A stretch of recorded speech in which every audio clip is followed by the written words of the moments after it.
Time now for the Scramble podcast alongside my podcast and broadcast partner, CFL, I should say CFL, Canadian Football Hall of Famer, Chris Flynn. I always want to put you to the CFL Hall of Fame, but it's the Canadian Football Hall of Fame. Three-time Heck Crichton Award winner, Chris Flynn from beautiful Long Lake, Quebec.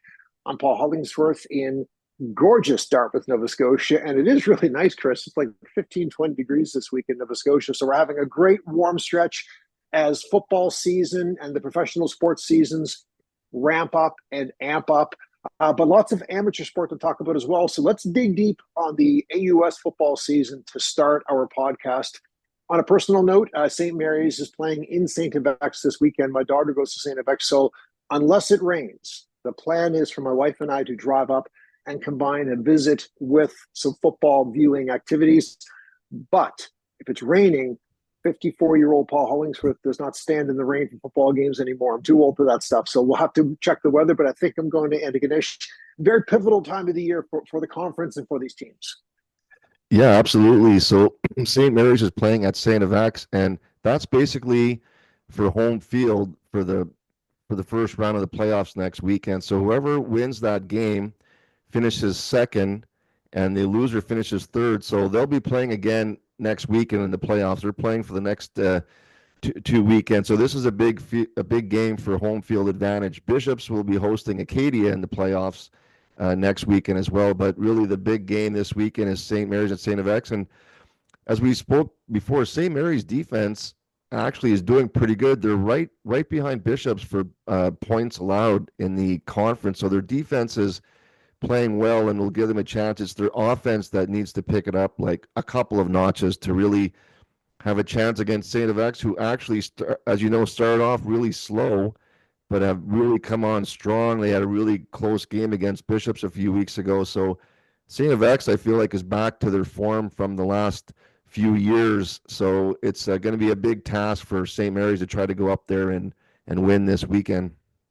I look at St. Mary's. I don't want to give away things that Steve Samara, the head coach, has told me away from this podcast, but suffice to say, he's had a tough hill to climb with his coaching staff when it comes to rebuilding the program.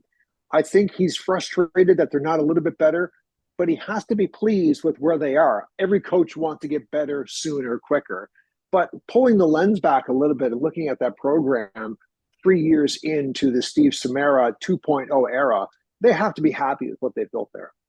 Yes, I like Steve's attitude. He's a very demanding guy, and he wants to win. He wants to win right now, but they have been progressing every year. And you have to remember where they started, the team that he inherited, and basically had to start almost a whole new program over again. So yeah, they've improved again this year. He's probably not happy with how the offense is doing, but overall the team is doing well. They've made the playoffs. They're going to finish in second or third. So I think if you asked him, he'd say, he's happy with the defense, but the offense needs to get better, and they're better than probably last year, so they're slowly improving team wise and offensively. They definitely still need some work. One final thought on the AUS with the football season winding down, playoffs about to get underway after this week. Take us inside the mindset and the struggles of the players. I'm talking work to rest ratios. I'm talking academic balance. I'm speaking to the fact that it's November coming up and they've been in camp since August. This must be the thrilling part of the season, but the real dog days of the season, because I imagine you're banged up, you're bruised, your body's starting to break down. It's getting cold outside. The homework's piling up, and you're trying to win a championship. That's a lot for a teenager. Most of these kids are still teenagers. That's a lot for a teenager to try to navigate, isn't it? Absolutely, it's the end of the season. All the players are beat up. No one's 100% at this time of year, and then you're having to push even more to try to get into the playoffs, and then the playoffs are even more intense. And as you said, you're getting towards the end of the school year, so exams are coming up too.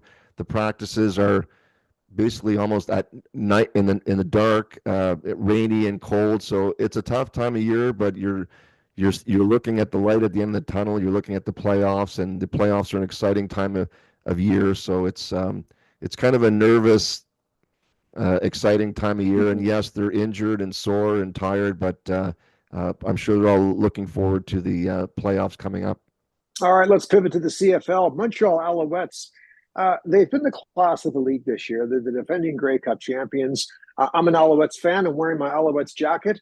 And Chris, I don't like anything about the Alouettes these days. I'm concerned. They're banged up. So, first of all, the roster they had for the first, say, 7, 8 games of the season, which showed that they were a dominant team, has been diminished by roster by injuries, and it's had a significant impact at times.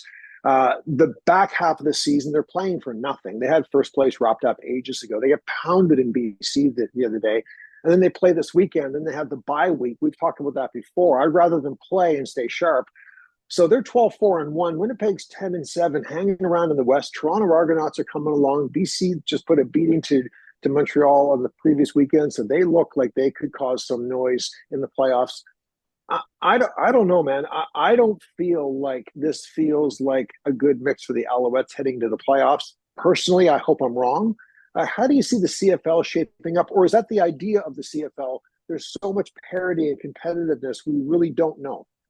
It's funny in the East, it's almost the reverse of last year with Toronto and Montreal.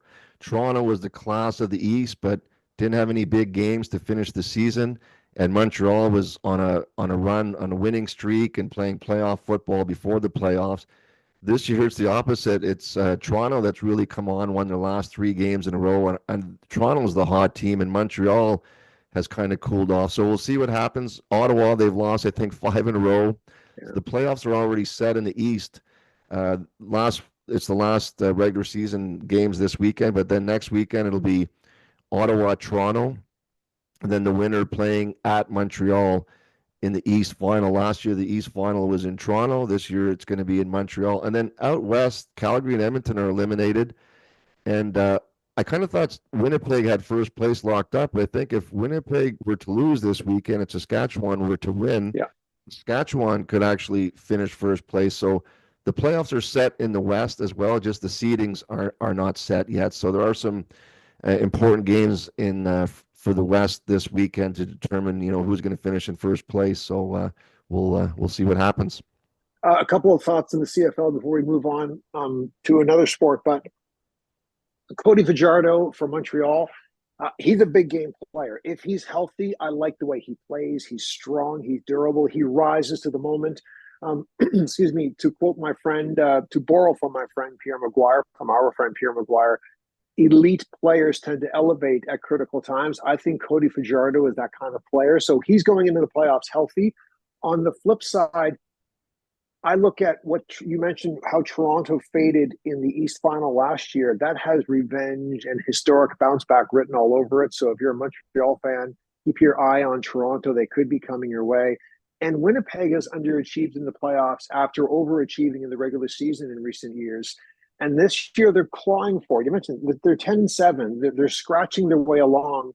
That maybe could position them to be better positioned for playoff success compared to how they faded, for example, in last year's Grey Cup final.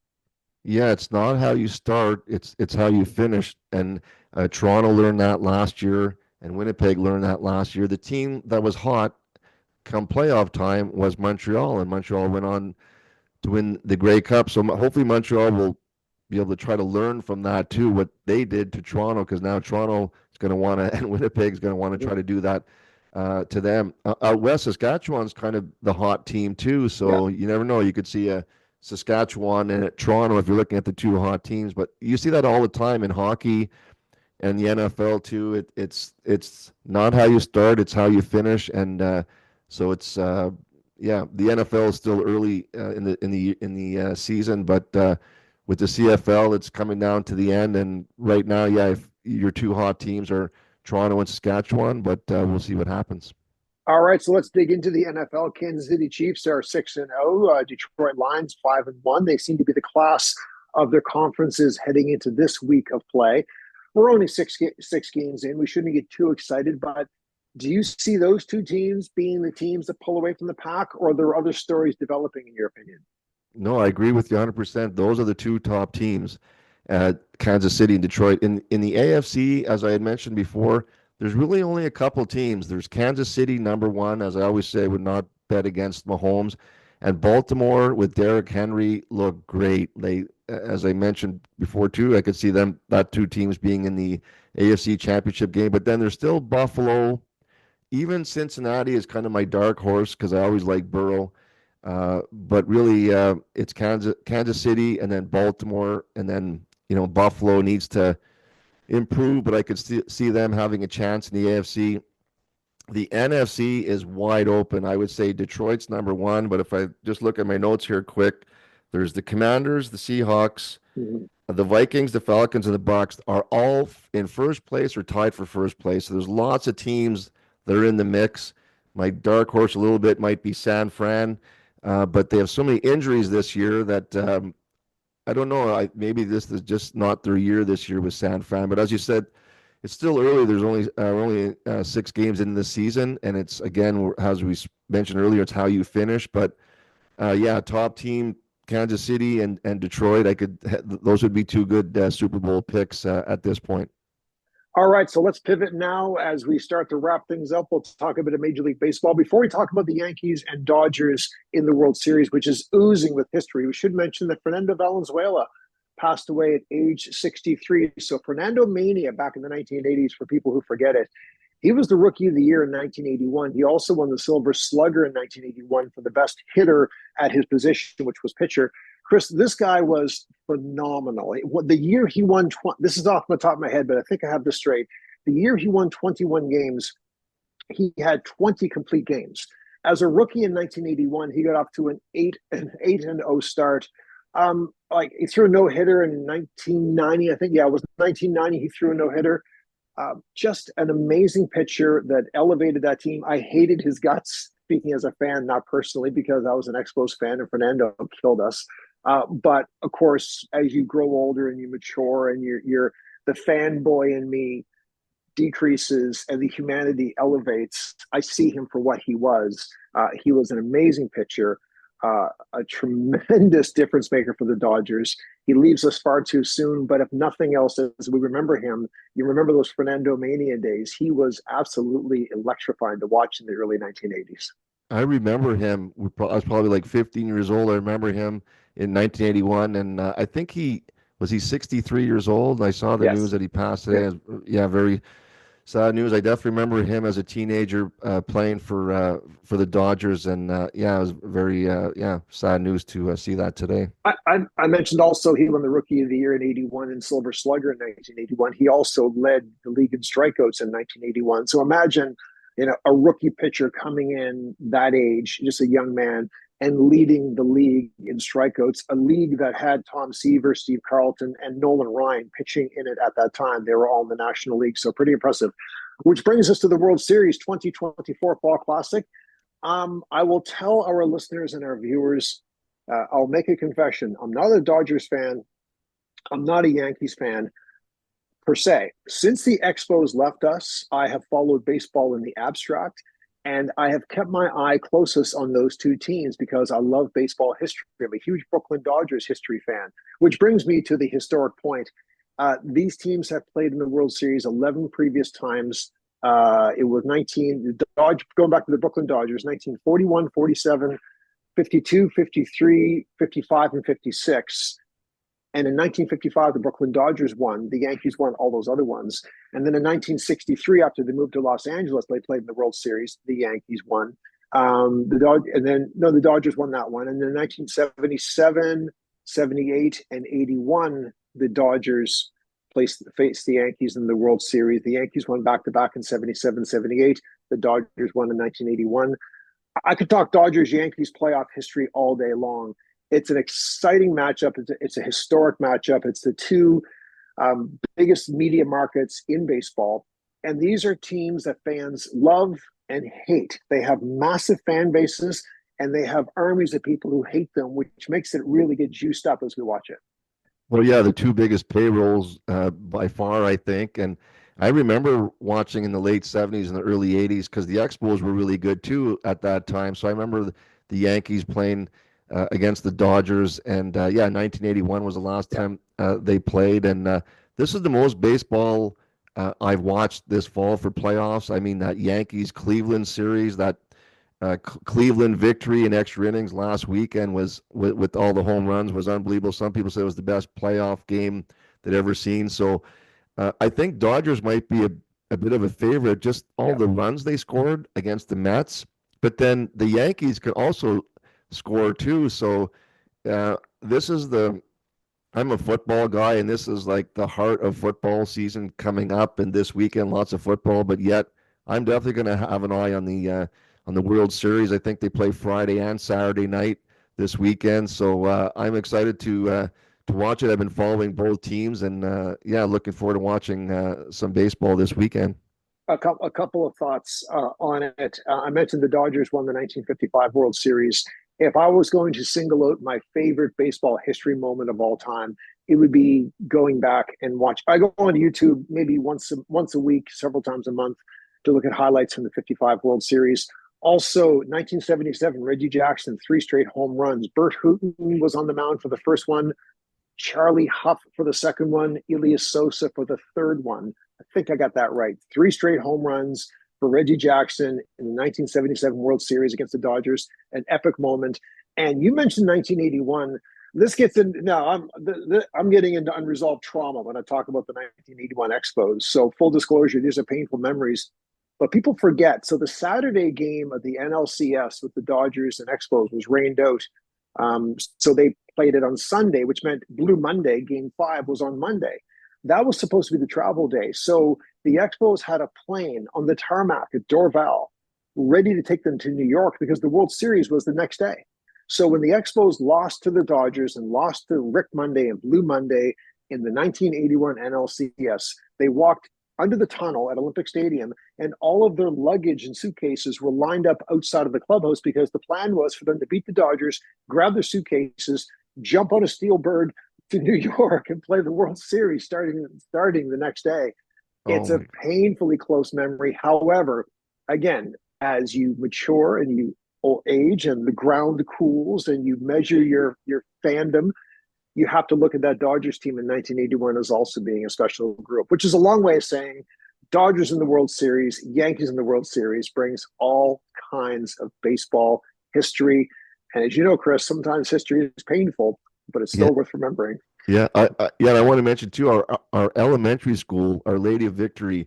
We used to go to see Montreal Expos games sometimes on the bus to go watch the game. So that, like in the mid 70s, so that got me into baseball. I was obviously a hockey and football guy, but that got me into baseball as a kid because we used to go to watch the games, and that's when, as you said, the Expos were really good. And I remember watching that game, Blue Monday. Was it Steve Rogers?